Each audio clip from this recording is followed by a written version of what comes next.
Bismillahirrahmanirrahim. Assalamualaikum warahmatullahi wabarakatuh.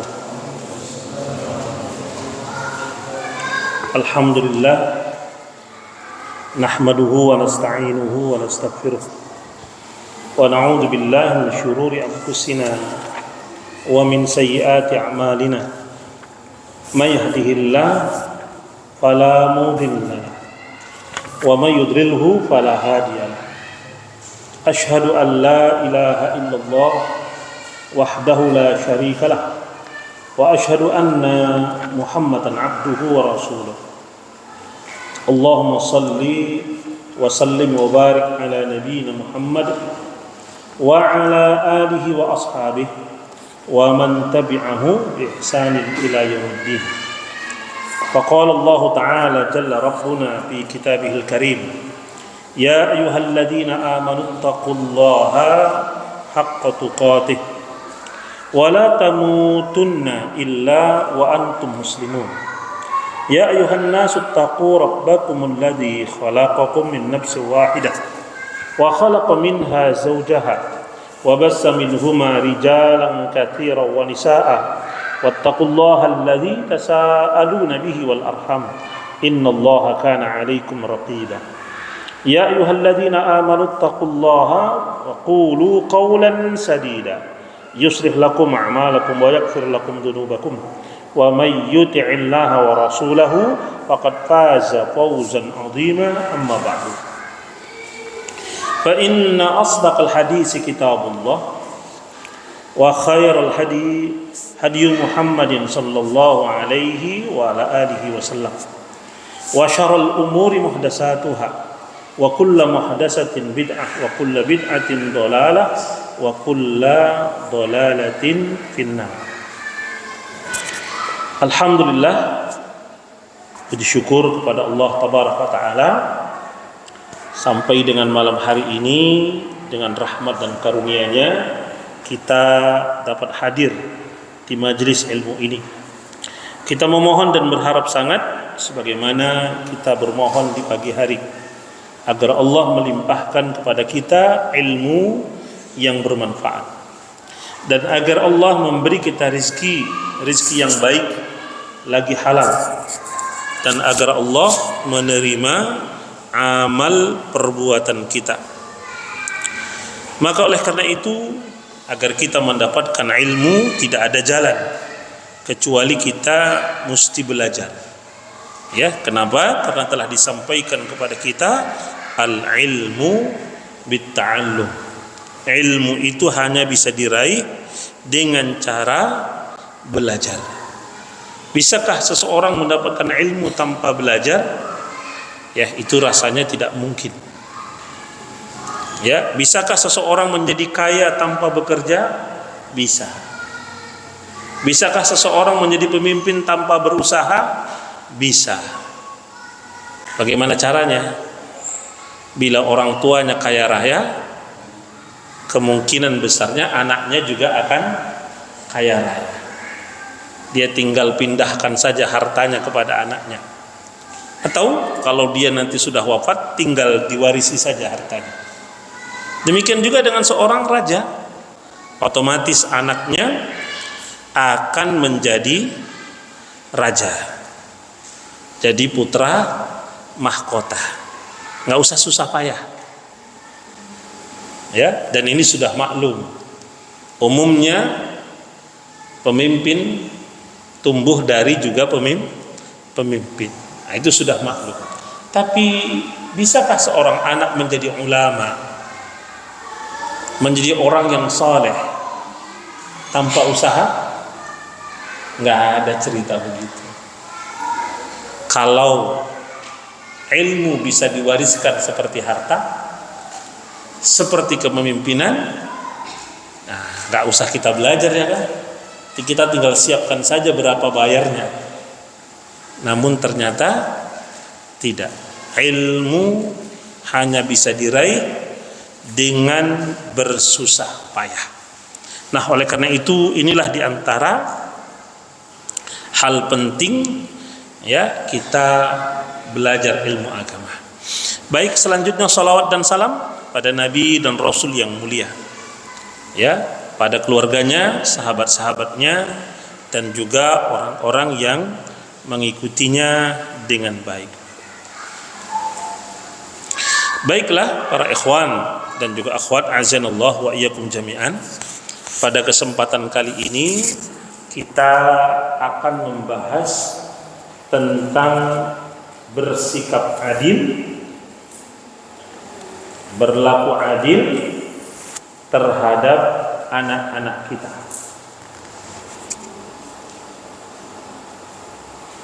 Di dalam satu hadis yang diriwayatkan oleh Al-Imam Muslim, bahwa Nabi SAW bersabda, ittaqullaha wa'dilu fi auladikum. Bertakwalah kalian kepada Allah dan berlaku adillah kalian terhadap anak-anak kalian.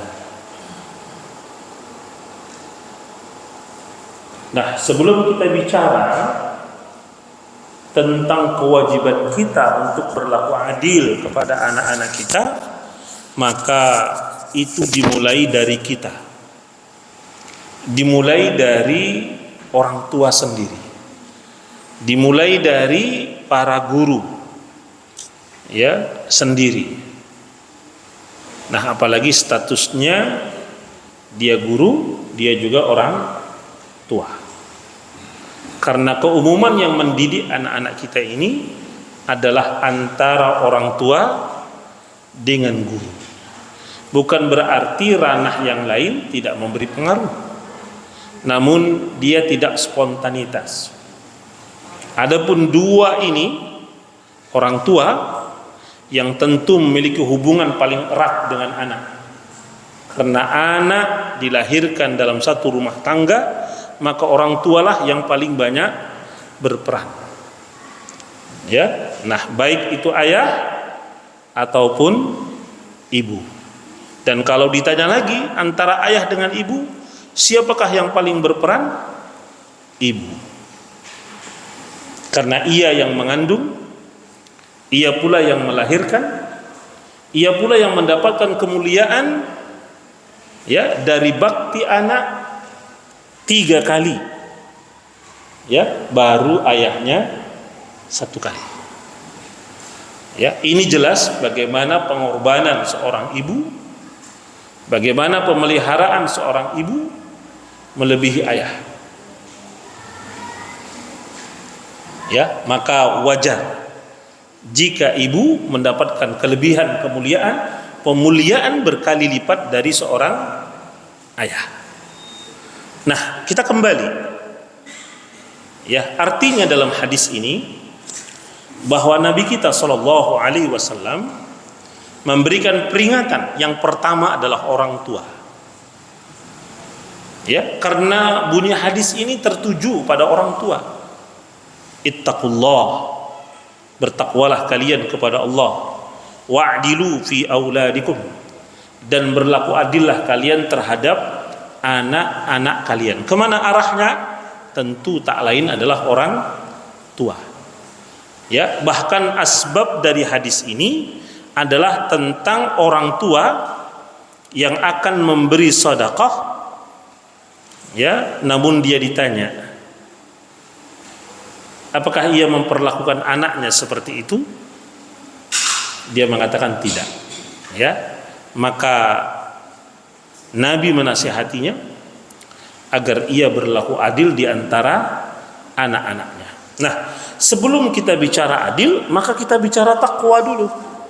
Karena jelas nasihatnya adalah bertakwa. Dan ternyata adil adalah bagian terdekat daripada takwa. Ya, i'dilu, kata Allah tabaraka taala, berlaku adillah, wa aqrabul lit taqwa. Karena adil itu paling dekat dia dengan takwa. Nah, ini untuk kita perhatikan. Jadi artinya berlaku adil adalah perkara penting.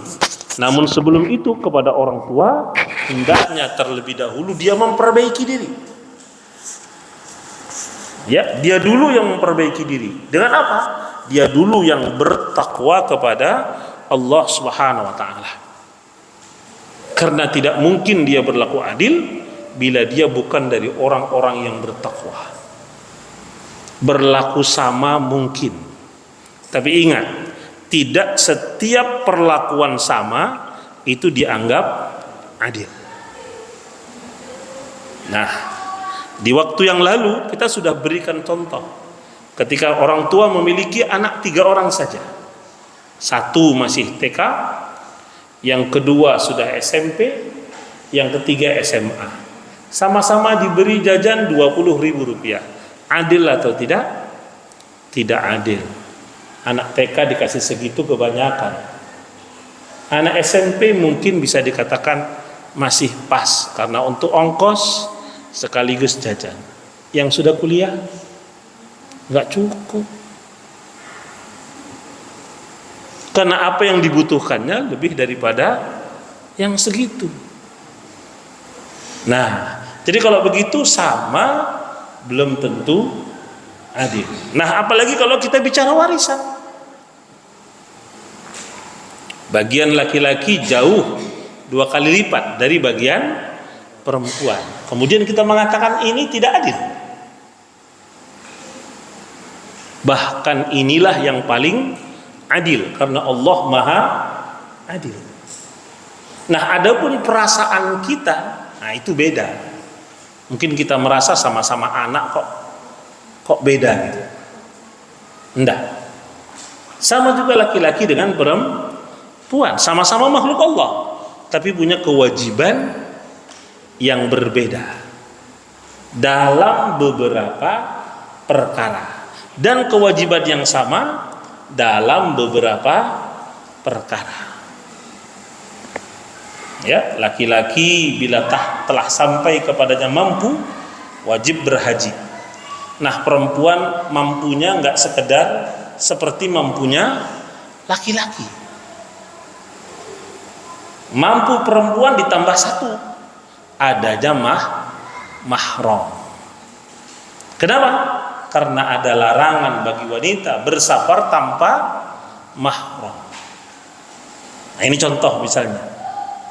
Ya, nah belum lagi auratnya beda. Mana aurat laki-laki, mana aurat perempuan. Secara fisik beda. Nah, baik, kita lanjutkan dulu.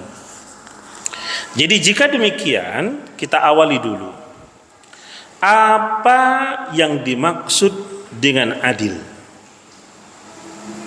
Pengertian adil.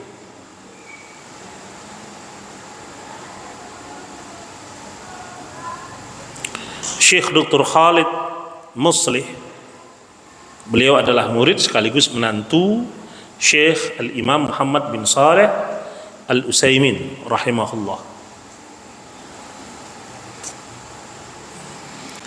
Beliau mengatakan bahwa adil berarti al-adlu fa'i'ta'u kulli syai'in ma yunasibuhu wa yastahiqquhu.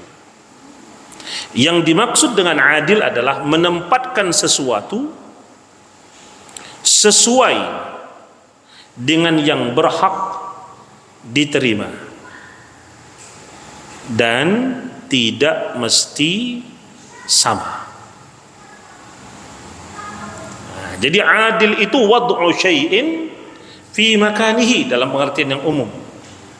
Adil itu adalah menempatkan sesuatu pada tempatnya sesuai ya dengan haknya. Nah, jadi orang yang melaksanakan hukum waris, ya hukum waris itu adil, berarti yang melaksanakannya juga telah berlaku adil. Kenapa? Karena ia menempatkan sesuatu pada tempatnya. Nah, seorang ibu ya secara khidmat birrul walidain dari anaknya, dia berhak mendapatkan 3 kali lipat. Dia 3, sang ayah 1. Tapi bila dalam hukum waris terjadi kebalikannya. Ya, Nah, banyak kategori kita sebutkan. Bila seseorang wafat, dia tidak meninggalkan anak, maka dia berhak mendapatkan, si ibu berhak mendapatkan sepertiga. Banyak atau enggak? Banyak. Tapi ayah berhak mendapatkan sisa dari harta sepertiga.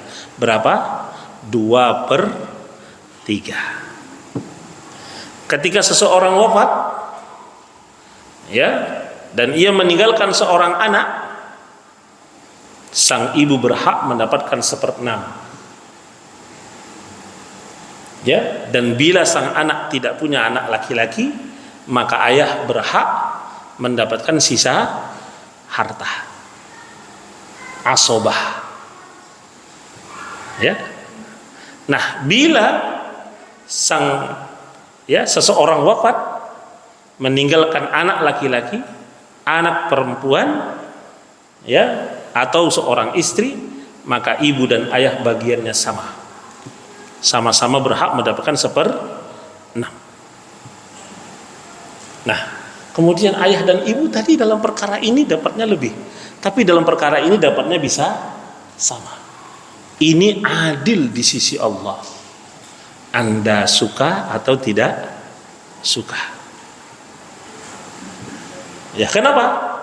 Alaihissallah bi ahkamil hakimi. Bukankah Allah hakim yang paling bijaksana? Ya, i'dilu wa aqsatu indallah. Berlaku adillah. Itulah yang paling baik, yang diterima di sisi Allah. I'dilu, berlaku adillah. Itulah yang paling mendekati dengan ketakwaan. Nah, jadi menempatkan sesuatu pada tempatnya, pada yang berhak, itulah adil. Tidak mesti harus sama.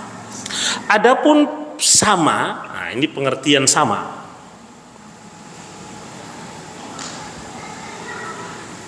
Ya, al-musawatu yang dikatakan sama adalah taswiyatu bainal asya' duna tamyiz lis-sifati, ya, al-faraqati. Ya, adapun yang dikatakan sama adalah menyamakan sesuatu tanpa membedakan sifat yang menunjukkan perbedaan.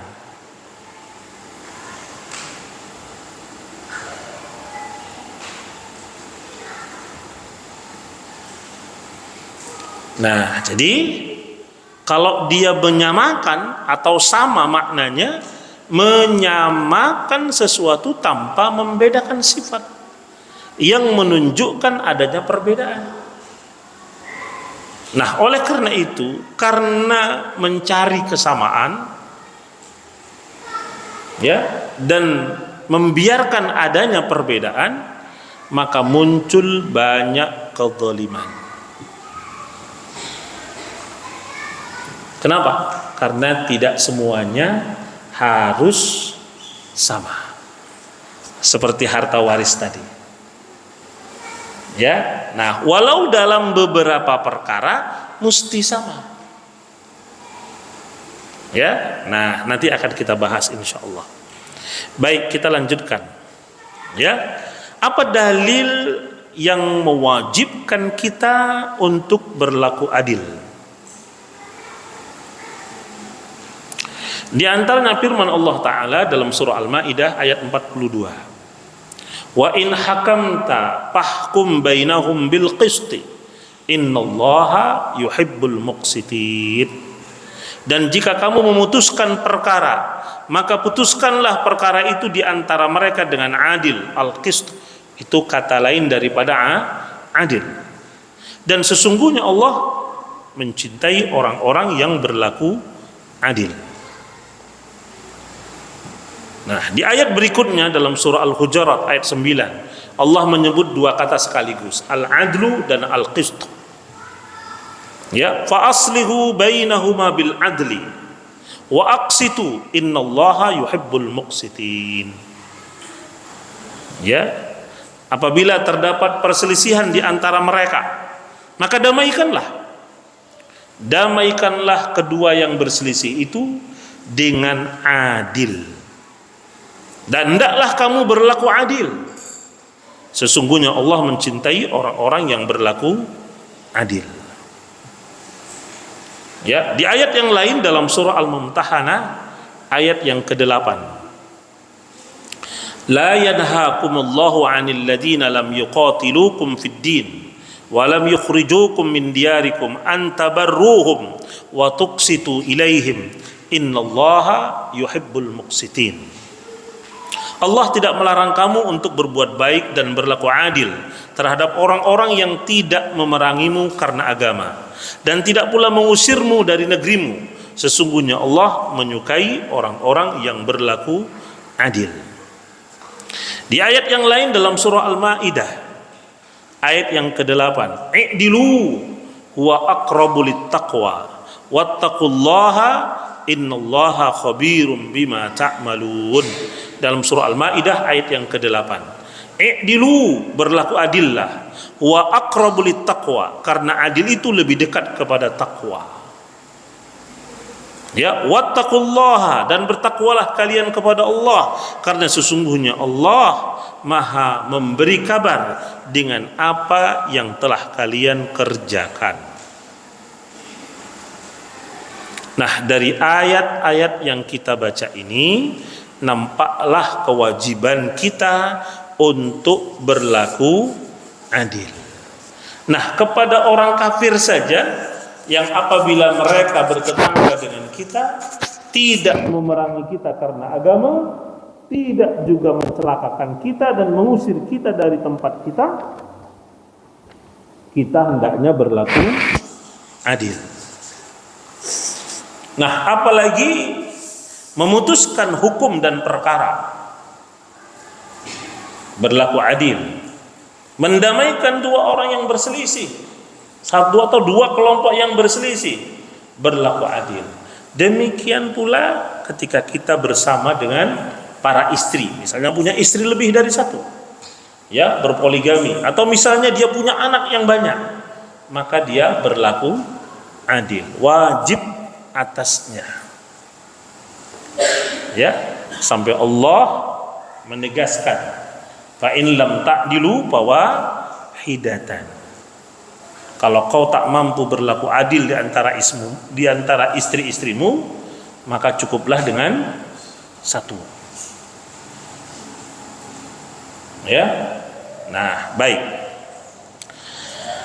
Disebutkan dalam As-Sunan dan juga Musnad Ahmad dan dalam Sahih Ibn Hibban dari Nu'man bin Bashir, ia berkata bahwa Rasul sallallahu alaihi wasallam bersabda, "I'dilu baina abnaikum, i'dilu baina abnaikum." Berlaku adillah kalian terhadap anak-anak kalian. Berlaku adillah kalian terhadap anak-anak kalian. Hadis sahih. Ya, diriwayatkan oleh Imam Abu Daud, Wan Nasa'i, ya, dan yang lain termasuk Imam Ahmad yang tadi kita sebutkan. Ini kalimat yang sangat jelas. Perintah Nabi kita sallallahu alaihi wasallam agar kita berlaku adil terhadap anak-anak kita. Karena kalimatnya jelas, i'dilu baina auladikum. Berlaku adillah di antara anak-anak kalian. Rasul menyebut bukan sekali, sampai Rasul sebut 2 kali. Berlaku adillah terhadap anak-anak kalian. Nah, bagaimana berlaku adil terhadap anak? Sudah kita sebutkan tadi pengertiannya. Berlaku adil kepada anak berarti ya menempatkan sesuatu pada tempatnya, memperlakukan sesuatu sesuai dengan ya tempatnya, kebutuhannya, haknya. Ya, karena jelas laki-laki akan berbeda dengan anak perempuan. Itu gak bisa ditolak. Memperlakukannya juga akan tidak sama. Nah, haruskah disamakan semua? Beli baju semuanya bentuknya sama. Mau gimana? Perempuan bentuknya tidak sama.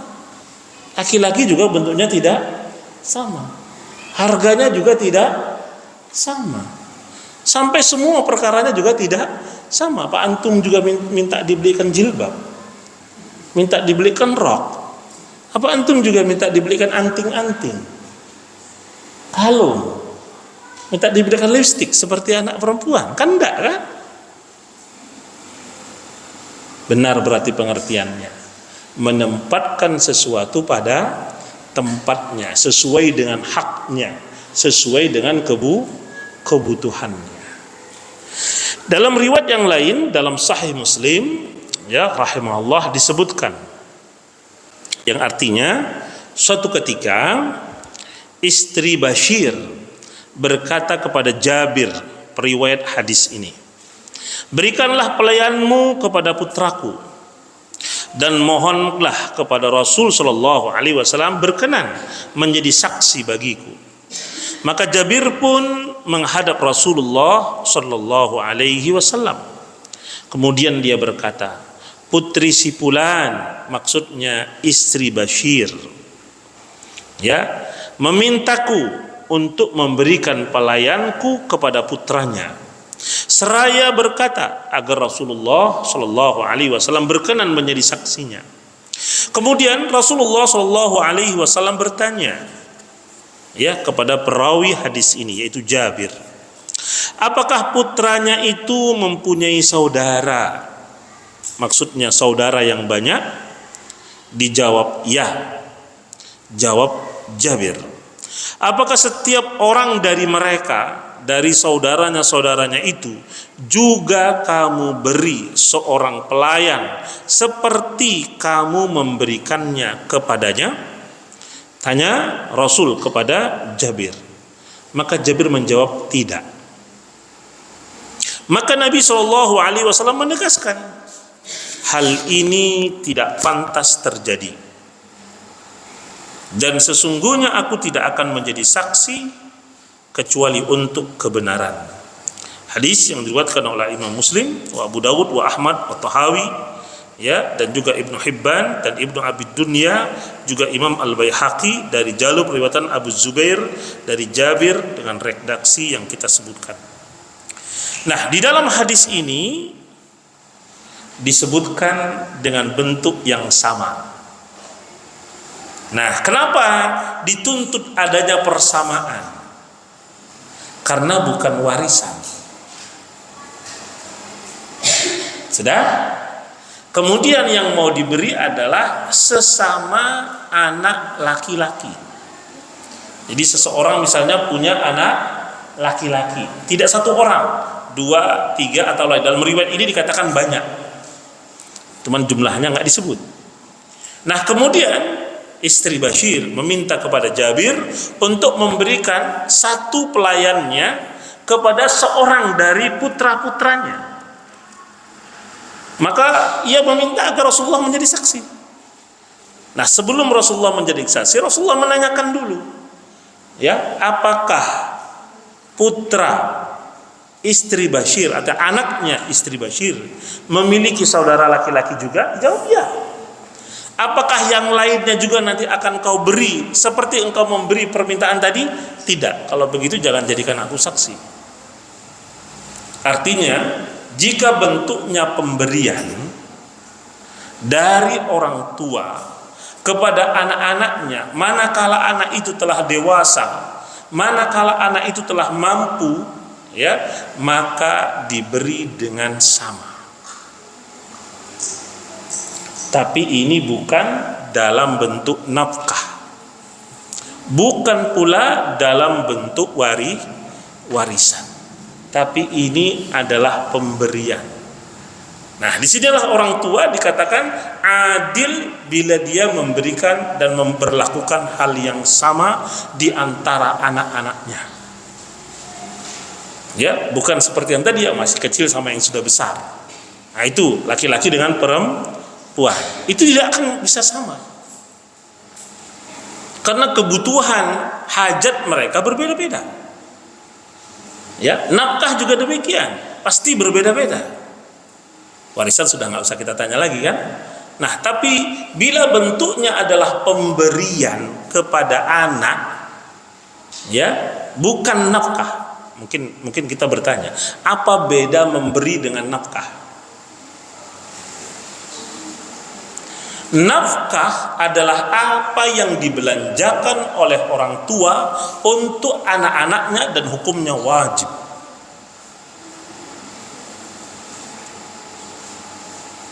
Ya, dan nafkah kepada keluarga ini adalah sedekah terbaik dari semua sedekah yang kita berikan. Dinarun anfaqtahu fi sabilillah. Dinarun anfaqtahu, ya. Ya, 1 dinar kamu nafkahkan untuk jalan Allah. 1 dinar kau beri makan fakir miskin. 1 dinar ya kau untuk berjihad. Maka sebaik-baik yang kau nafkahkan, kata Rasulullah, adalah dinar yang engkau nafkahkan ke mulut keluargamu. Ini yang paling afdal. Jadi jangan mengira antum banyak-banyak sedekah kemana-mana sementara keluarga terlantar, antum tidak benar. Ya, karena yang paling afdal adalah di mana kita menafkahkannya, membelanjakannya untuk keluarga kita. Ya.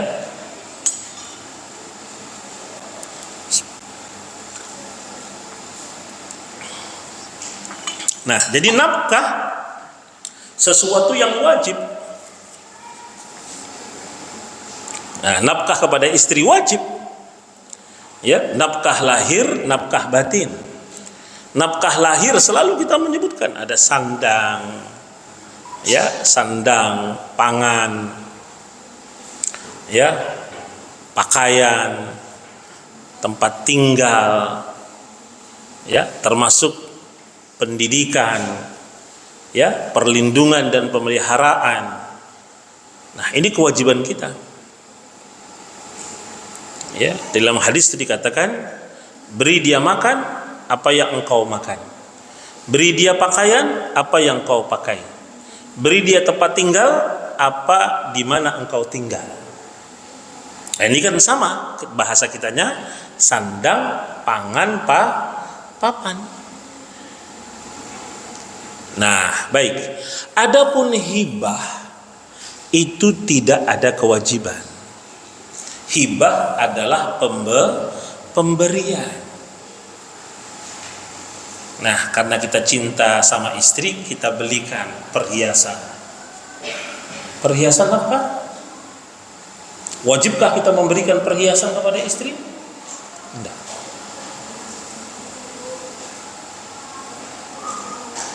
Ya, tapi kalau Anda berikan, keutamaan bagi Anda. Ya. Nah, makan apa yang kita makan, tinggal di mana kita tinggal, berpakaian apa yang kita pakai. Kemudian, ya, pemeliharaan, perlindungan, pendidikan. Ya, ini kewajiban ayah kepada anaknya, kewajiban suami kepada istrinya. Ini dikatakan nafkah. Dan nafkah batin, ya, tentu kita paham bagi seorang suami. Nah, sekarang kepada anak sudah kita sebutkan juga. Apakah nafkah yang wajib untuk kita berikan? Sama. Kita wajib memberikan nafkah kepada anak kita, makan, ya, tempat tinggal, pakaian, pendidikan, kasih sayang.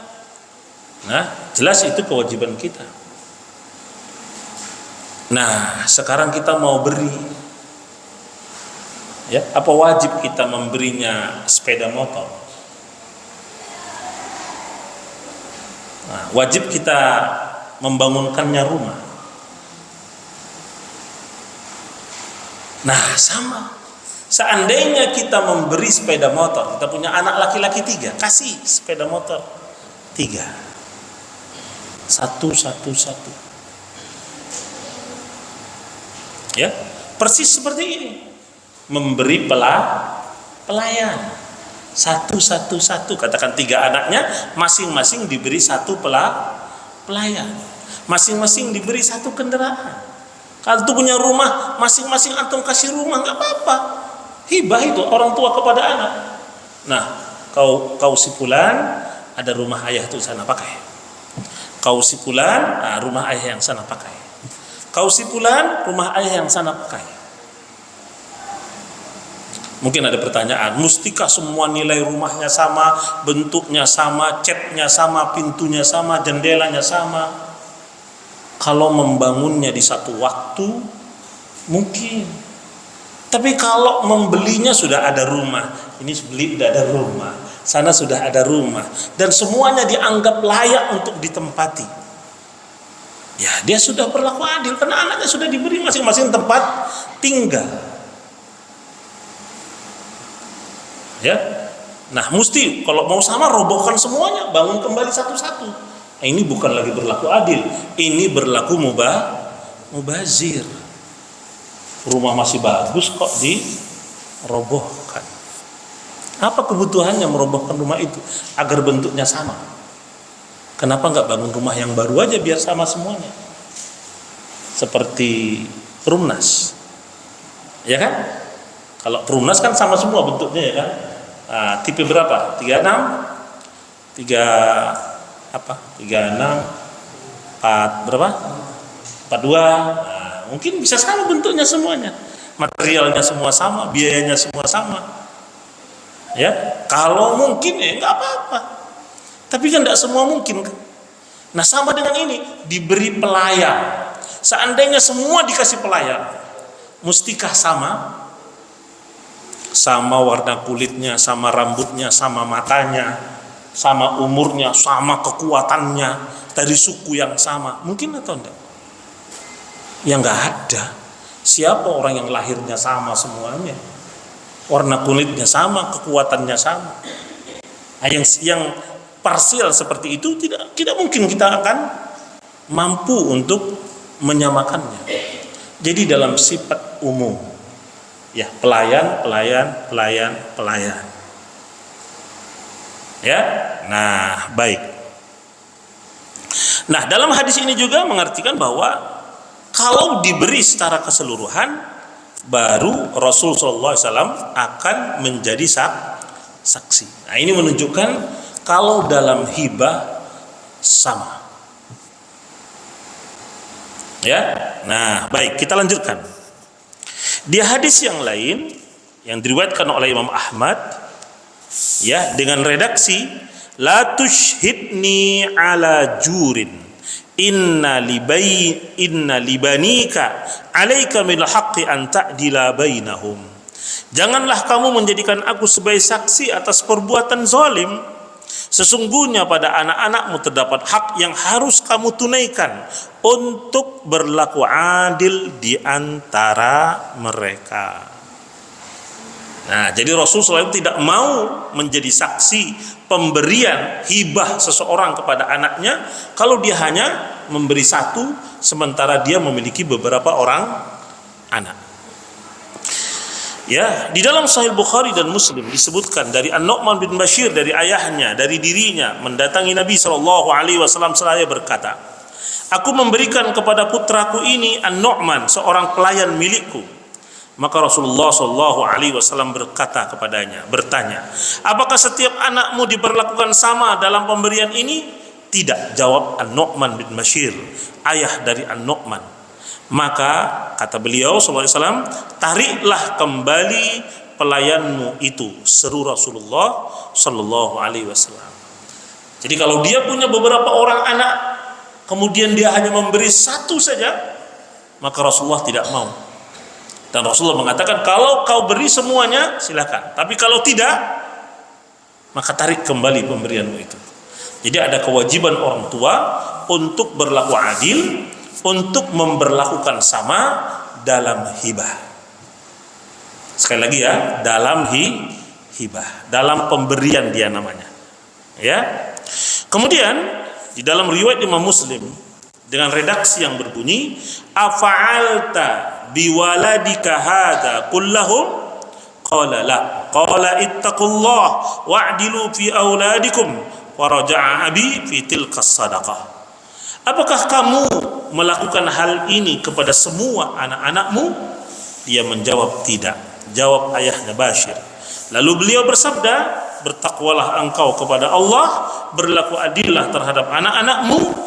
Maka selanjutnya ayahku, kata Bashir, menarik kembali sedekahnya tersebut. Jadi pemberian ayah kepada anaknya juga dihitung sebagai sedekah. Ya. Dan dalam riwayat yang lain Rasulullah bersabda, "Asyhid ala hada ghairi." Ya, jadikanlah orang lain saja sebagai saksi dalam hal ini. Lihat, Rasulullah SAW tidak mau menjadi saksi bila tidak sama, bila tidak adil dalam hal memberi sedekah atau memberi hibah kepada anak-anaknya. Ingat sekali lagi ya, ini bukan nafkah dan bukan pula waris. Nah, sayangnya ada sebagian orang tua malah memberlakukan sama dan mewasiatkan kepada anaknya agar membagi harta dengan sama rata. Dan dia malah berkata, itu biar adil. Jadi seakan-akan hukum Allah tentang waris mungkin dia anggap belum adil. Ini salah. Ya, sudah jelas Allah lah yang maha adil. Ingat ancaman yang keras. Wa may ya'sillaha wa rasulahu wa yata'adda hududahu yudkhilhu naran khalidan fiha. Barang siapa yang bermaksiat kepada Allah dan Rasulnya dan melanggar hukum-hukumnya, Allah masukkan dia ke dalam neraka dan dia kekal di dalamnya. Nah, itu ancamannya. Kebalikannya yang berlaku benar. Hadis-hadis ini mengandung perintah yang bermakna ancaman. Ya, wa'id, tahdid kepada yang memberi jika tidak adil.